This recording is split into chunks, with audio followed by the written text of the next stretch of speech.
De la cabane, Maurice, et là c'est bon, Sébastien, et là super, très bien, François Jordani, il est là aussi, et nos amis du Poun du Palatinat, rapprochez-vous de la cabane, voilà, très bien. Bon ben voilà, donc au nom du collectif GCO nous remercie, je vous souhaite la bienvenue pour l'inauguration de la 3e cabane anti-GCO. Alors il est encore temps de vous souhaiter la bonne année 2015 à tous. Bonne année 2015, en souhaitant que ce sera une année sans GCO, ainsi que 2016, 2017, les suivantes pour des siècles et des siècles, toujours sans GCO. Voilà, donc je vais pas faire trop long. Je vais tout de suite laisser la parole à ceux qui nous accueillent aujourd'hui, les maires de Vendenheim et d'Egversheim qui sont à côté de moi. Donc, Philippe Trimer, maire de Vendenheim. Merci Luc. On va beaucoup applaudir. Ouais. Très bonne année à toutes et à tous, et surtout une très mauvaise année au GCO. Ouais. Alors, pour planter un petit peu le décor et pour vous présenter l'endroit où nous nous trouvons. Alors pour des questions de sécurité, on a mis la cabane sur ce pré, mais le GCO va passer à peu près 50 mètres derrière moi, en face de vous, et donc... Oui, exactement, passerait. Et pour qu'on se rende bien compte, c'est à la hauteur des 3 terrils, des 3 tas de terre. Alors pour montrer un petit peu comment ça se présente, vous avez derrière vous, au loin, l'actuelle autoroute A4. Le GCO se connecterait à la hauteur de l'échangeur, passerait derrière la petite zone d'activité qui est juste tout près, et il viendrait enrouler le village et passer et rejoindre, et il y aurait donc un remblai qui fera ici 10 mètres de haut, je ne sais pas si vous vous rendez compte, 10 mètres de haut, pour passer au-dessus des caténaires qu'on voit là-bas et de la voie ferrée. Le massacre ne s'arrête malheureusement pas là, puisqu'il passerait ensuite, il s'enfoncerait dans la colline du Matterberg, passerait à 50 mètres des premières maisons au nord de Vendenheim, et l'endroit que je vous décris, c'est tout simplement la frontière entre Egversheim et Vendenheim. Il est tantôt d'un côté, tantôt de l'autre. Il encerclera Vendenheim par le nord et irait s'enfoncer à peu près dans cette direction, dans le Korsberg. Un vrai massacre pour nos paysages, un vrai massacre pour la zone humide où nous nous trouvons. À l'heure où tout le monde parle de continuité et de voies vertes, on nous fabrique des autoroutes qui datent d'une autre époque. Alors, il y a un élu qui me disait tout à l'heure, on a de la cabane un tracteur, c'est le tracteur orange de mon copain Pierre. Alors, le projet GCO, il a à peu près le même âge que le tracteur de Pierre. Alors, nous, ce qu'on veut très concrètement, ce qu'on demande aujourd'hui et le combat qu'on porte à l'Eurométropole et ailleurs à la région, on dit à nos grands élus, ne nous trompons plus, à l'heure où l'argent public se fait de plus en plus rare, ne nous trompons plus dans les priorités, il faut absolument mettre l'argent sur les transports collectifs. Alors à 100 mètres d'ici, il y a une voie ferrée, l'avenir pour nos enfants, notre avenir, ce n'est pas ce GCO, notre avenir c'est la 4e voie, c'est un RER de l'Eurométropole qui irait de Brumath à Erstein, c'est là qu'il faut mettre l'argent et pas dans cette autoroute de transit qui ne nous amènera que des nuisances, que des emmerdes, qui coûtera cher, 5 € pour aller de Vendenheim à Dupikheim, 14 € pour les poids lourds, et autant au retour, honnêtement, qui va l'emprunter? Personne d'entre nous, et les Fédinois qui ne sont pas là, et il y en a quelques-uns qui croient à ce GCO, n'ont pas compris que ce GCO ne nous arrangera en rien pour accéder à Strasbourg, et c'est pour ça que nous n'en voulons pas. Voilà les raisons de notre opposition, et je voudrais remercier toutes celles et tous ceux qui portent le combat depuis des mois et des années. Je pense à Luc Hubert, l'animateur du collectif.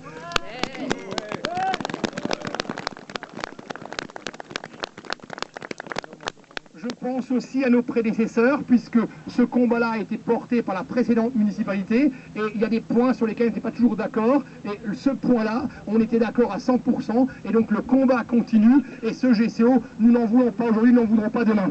Ouais, bravo! Quelques mots du maire d'Egversheim pour compléter ce qu'a dit le maire de Vendenheim.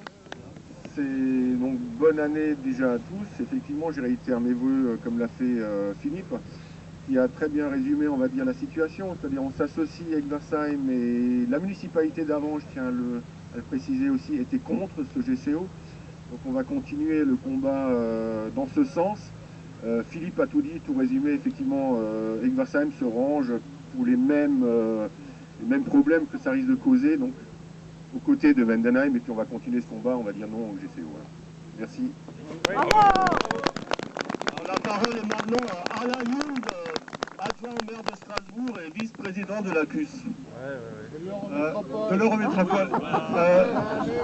Un gage, merci. Un gage. Le temps est révolu où l'homme pouvait puiser dans des ressources inépuisables. La terre n'est ni une marchandise ni une rente, c'est un patrimoine commun. Cette phrase n'a été prononcée ni par Nicolas Hulot, ni par Pierre Rabhi, ni même par Nicolas Sarkozy à l'époque du Grenelle de l'environnement. Elle a été prononcée hier par François Hollande à Davos. Et aujourd'hui, j'ai envie de nous dire chiche. Chiche, ici et maintenant, le temps est révolu où l'homme pouvait puiser dans les ressources inépuisables. La terre n'est pas une marchandise ni une rente, c'est un patrimoine commun. Le GCO, nous avons eu droit à tous les renoncements, à tous les reniements. Il y a d'abord eu le lâche abandon de la taxe poids lourd, avec un impact direct non seulement sur la circulation des camions, mais aussi sur les ressources des collectivités pour développer les transports en commun. Il y a ensuite eu la sortie de route, où le tête-à-queue des socialistes strasbourgeois qui pendant des années étaient contre le GCO, et en 48 heures chrono, vous savez, comme à la Redoute, on passe du non au pour. Et ensuite, dans ces renoncements et dans ces reniements, il y a eu l'incompréhensible abandon de la fiscalité écologique sur le diesel. Parce qu'aujourd'hui, quel est l'élément qui pollue notre air et qui met en cause la santé publique? Certes, ce n'est pas que le diesel, mais c'est aussi le diesel. Sur le GCO, nous avons eu droit au concentré de tous les archaïsmes de ceux qui restent figés sur le rétroviseur. C'était une vision du monde il y a 45 ans. Il y a 45 ans, c'était quoi? C'était la guerre froide, c'était le mur de Berlin, et pour aller à Kiel, il fallait une carte d'identité. Il y a 45 ans, c'était le temps où le progrès, c'était les autoroutes, c'était le bonheur. Il y a 45 ans, le bonheur, c'était l'automobile. Et quand ce GCO a été imaginé, tout simplement, la Terre n'avait pas encore de limite. Et j'ai fait un peu d'archéologie urbaine et j'ai retrouvé une carte de notre agglomération, schéma directeur de 1973.